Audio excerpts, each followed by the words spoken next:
Estoy con Guillermo Martínez, venimos de Tobias Wolff, un escritor norteamericano y un excelente escritor argentino, ha estado varias veces en nuestro programa, ahora con un libro de cuentos. Guillermo. Hola, ¿qué tal, Osvaldo? ¿Cómo estás? Una felicidad repulsiva, qué buen cuento. Y bueno, me parece que la idea es esa, ¿no? Que la felicidad está en la casa ajena.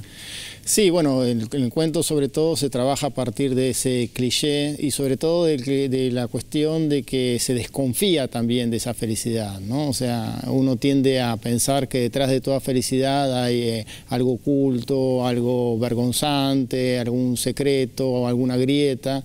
Y yo empecé a partir de esa cuestión, ¿no? Justamente un chico que ve una familia que para él es perfecta, que tiene una felicidad perfecta y se dedica prácticamente toda la vida a mirarlos desde lejos, a estudiarlos, casi como si fuera una especie distinta. De cualquier manera, lo que ve es una postal de familia. Él no puede saber cómo vive esa familia. Claro, nadie puede saberlo y por eso está esa mirada desde afuera, ¿no? Pero, sí. No, que me parece un gran cuento. Otro cuento largo que... digo porque tiene cuentos largos y cuentos cortos, sí, que me hizo pensar muchas cosas, es el del gato.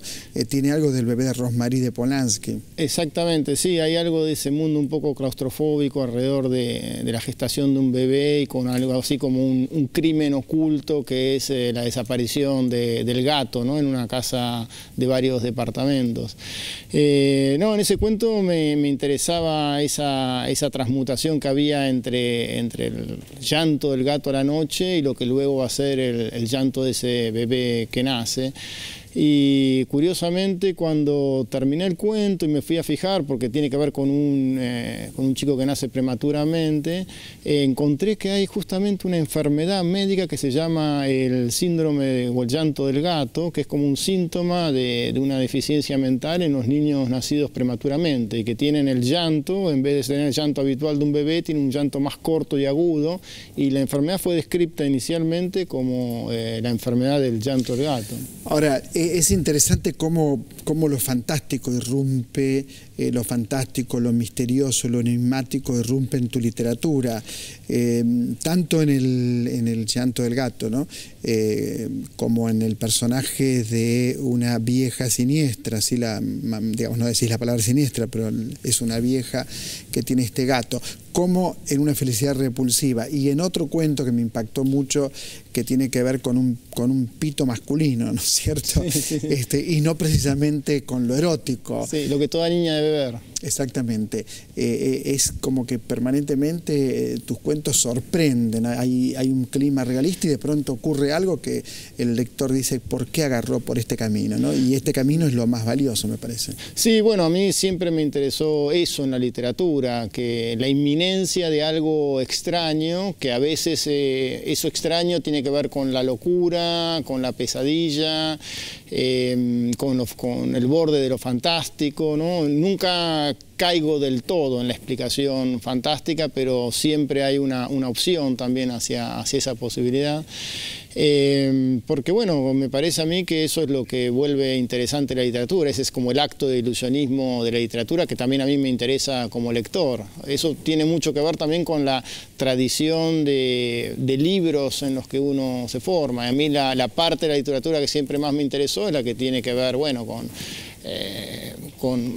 eso, con lo siniestro, con lo fantástico, con esa parte del mundo que tiene un pie en lo real, pero que es algo más que lo real, lo real mirado con el suficiente detenimiento y que se vuelve extraño por esa concentración o intensidad de la mirada. Fíjate que en el cuento este que estamos comentando, ¿cuál era el título? Recordame el título. ¿El del gato? No. El otro es Lo que toda niña debe ver. Claro, lo que toda niña debe ver. Lo primero que uno imagina cuando lo va leyendo es que es una mujer que está conquistando a un señor, ¿no es cierto? Que lo hace subir a la casa. Y no, ella quiere que la hija vea lo que tiene un hombre. Es muy, sí, muy extraño sí, como planteo. Y además esta especie de situación que él sale de una fiesta, es un hombre joven y quizá en esa misma noche queda con una familia, ¿no? Queda como incorporado a esa familia en un momento. Otro cuento que es breve pero que dice mucho tiene que ver con el célebre, tristemente célebre asesinato de Trotsky. ¿Por qué incluiste el asesinato de Trotsky? Bueno, ese cuento es un caso como curioso dentro del libro porque es el único que no es puramente de la imaginación, ¿no? Sino que todos los datos estaban contenidos en un libro que yo leí, que encontré de casualidad prácticamente cuando estuve en México. Había ido a hacer la visita a la casa de Trotsky, donde están todos los restos incluso de los ataques que están los lentes. Están los lentes, están los agujeros en las paredes, hay una cantidad de elementos. Y después en una plaza en México encontré este libro que trata sobre los últimos años de Trotsky, justamente el tiempo que pasó en México. Y ahí al pasar está relatada esta historia que yo cuento, ¿no? O sea, cómo él se despierta a la mañana y se da cuenta que tiene pelo largo y hablan de un peluquero y ya no pueden salir de la casa en ese momento. Entonces piensan que van a hacer venir al peluquero.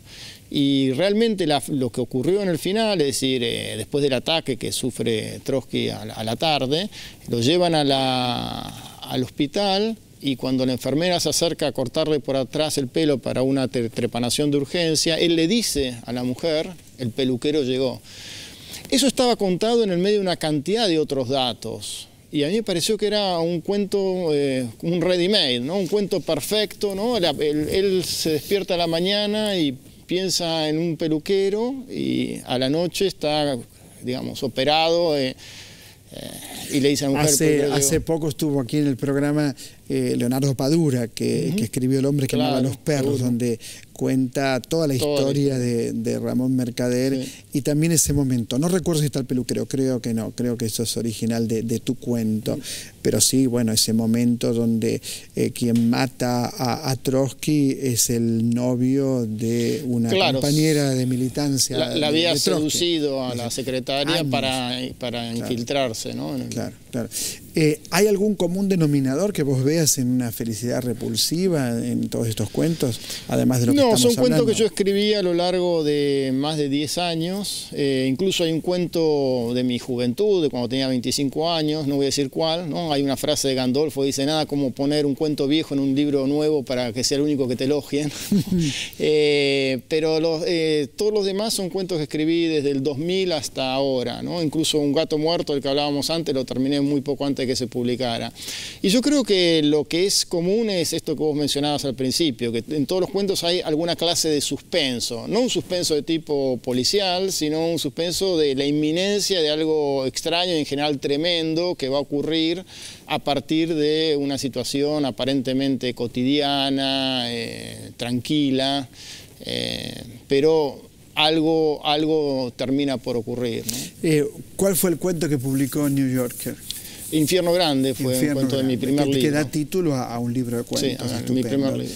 Gracias por una felicidad repulsiva. No, al contrario, muchas gracias. Guillermo Martínez, encuéntrese con el texto. Yo me voy a encontrar con el teatro en este preciso momento. ¿Cómo les va? Hola, ¿qué tal? Eugenia Levin. Es Becky Garello, no Garelli. Garello con no. Garello, claro, no Garelli. O sea, el que dice Garelli está mal. Sí. Está mal, no se dice eso. Han hecho un espectáculo de teatro no solo muy bien hecho, sino que tiene que ver con una historia real, ¿no es cierto?, que es la de Victoria Montenegro. Te escucho, Eugenia. Sí, bueno, la verdad es que escuchar la Victoria en distintos medios nos provocó a ambos las ganas y la necesidad de contar esta historia. El espectáculo fue estrenado el año pasado en Teatro por la Identidad, dentro del ciclo, y una vez que terminó el ciclo, bueno, ya seguimos con alas propias como elenco, porque los dos y todo el elenco en realidad teníamos una certeza, que esta historia debía ser contada en algún lugar de Buenos Aires durante el mayor tiempo posible. ¿Cómo podríamos sintetizar la historia que cuentan en el escenario, que es una historia real? Y la verdad que nosotros teníamos un desafío que era poder concentrar, ¿no?, la historia de Victoria y de Guti, su marido, en 40 minutos de espectáculo. Fue un desafío muy grande y... Digamos que ella fue robada en el año 76. 76, a los pocos meses de vida. Se apropia de ella un militar del ejército. Sí, el coronel Teslav. Coronel Teslav. Y gracias a las abuelas de Plaza de Mayo aparece, es restituida con su verdadera identidad. Sí, lo que pasa es que cuando es ubicada, ella tardó mucho tiempo en aceptar su nueva condición, ¿no? O sea, su verdadera identidad. Y la obra lo que muestra es fundamentalmente esa etapa, desde que ella es consciente de que es hija de un apropiador. Claro. Y trata eso hasta que acepta, y de la mano de su actual marido, Guti, puede ir a su nueva identidad, ¿no? A su nueva vida. Ella se entera de que no es hija de quien dice ser su papá. Este sería el punto. Claro. Ustedes lo convierten en un hecho teatral muy atractivo, porque está presente ese militar en escena, ¿no es cierto? Como un loco que anda deambulando por allí casi sin palabras. ¿Cómo lo ves, Eugenia? Sí, bueno, nosotros cuando escuchamos esto le dimos todo este material a Cristina Merelli, ella escribió la obra y aparece este personaje que aparece. Victoria Montenegro tenía una imagen de el que creía que era su padre, de este apropiador. Era muy alto, de ojos celestes, un alemán, y ella además lo veía grandísimo, lo veía así impresionante. Entonces acá aparece una metáfora muy fuerte, planteada desde el texto, que es que fuera un enano, un hombre pequeño, que es en realidad lo que fue, porque le mintió mucho a Victoria y bueno, a todo este entorno que le creó a ella. Y entonces es ahí que aparece, y también esta cosa que aparezca sin palabras comprensibles, con, no se entiende lo que sonidos, con ruidos. Bueno. Pensaba que en la obra se ve claramente la duda que tiene ella, pero en la obra, no sé si en la vida cómo fue, pero en la obra el amor la ayuda mucho, la pareja la ayuda a poder plantarse y decir, bueno, voy a avanzar a descubrir mi verdadera identidad y a romper con mi familia, entre comillas, anterior. Sí, nosotros decimos fundamentalmente que es una historia de amor lo que estamos contando. Claro. Inmersa en un contexto terrorífico y tremendo, pero si esa historia de amor no se hubiese desarrollado, seguramente Victoria tal vez no hubiese salido nunca de esa tragedia, ¿no? ¿Vio la obra, Victoria? Sí, claro. Sí. Fue nuestro primer gran desafío, porque la verdad que, de hecho, ella participa mucho en la obra, normalmente va a las funciones, pero nuestro desafío fue que ella dijera, sí, esta es mi vida y sí me interesa, ¿no? O sea, es tal cual lo que me pasó. Y la verdad que ella y Guti salieron muy contentos de... Algo que se ve en la obra y que lo he hablado en este mismo programa con Estela de Carlotto, son las fisuras, ¿no?, que aparecen en una historia. Digo, si vos no sos hijo de tus papás, en algún lugar lo sabés a esto. Porque es lógico que lo sepas, porque hay espacios en blanco. En realidad la obra habla de 10 años, le llevó a Victoria desde el año 2000 hasta el 2010 este proceso. Y ella, si bien las tenía quien se las marcaba, quien se lo hacía ver, quien la acompañaba, siempre fue Guti. Entonces, por eso, cuando ella lo relata y cuando los relatan, bueno, nos parecía que había que contarlo desde este lugar, pero sí, aparecían señales, pero ella las negaba o no las quería ver o no las aceptaba. Es que es muy difícil. Está preso, ¿no es cierto? El apropiador está preso. Murió preso. Pero murió preso. Sí, claro. Bueno, sí. Eso es un alivio, ¿no? Eso es un alivio. Es un alivio porque la justicia en algún punto es reparadora. Por más que lo que ocurrió, y esto es absolutamente inolvidable, es una marca imposible, pero la justicia es reparadora. Qué material teatral interesante que tuvieron que trabajar como directores. Y recordemos el elenco, ¿no? Sí, el elenco es, como Victoria está Manuela Díaz, como Guti Federico Zaslaski y como el apropiador Jorge Noya, que es la persona pequeña que encontramos, que lo desarrolla excelentemente. ¿Y la autora? La autora es Cristina Merelli y la música es de Esteban Morgado y Quique Condomí, que nos acompañan en algunas funciones cuando pueden, pero ha sido también parte importante de todo el proceso creativo. ¿Lugar? El lugar es el Tadrón, que está en Armenia y Niceto Vega. Armenia y Niceto Haciendo Vega. esquina, días de función. Los días jueves a las 9:30 de la noche, son 40 minutos donde uno entra de una manera y sale de otra. Eugenia, Becky, muchas gracias. No, muchas gracias gracias. Como Gracias digo con la literatura, les digo, encuéntrese con el teatro, vaya al Tadrón. El mejor teatro está en los márgenes, siempre ha sido así. Y este es un muy buen espectáculo que me gustaría muchísimo que lo viera. Enseguida regresamos. Hay mucho material en Otra Trama por la televisión pública, por supuesto.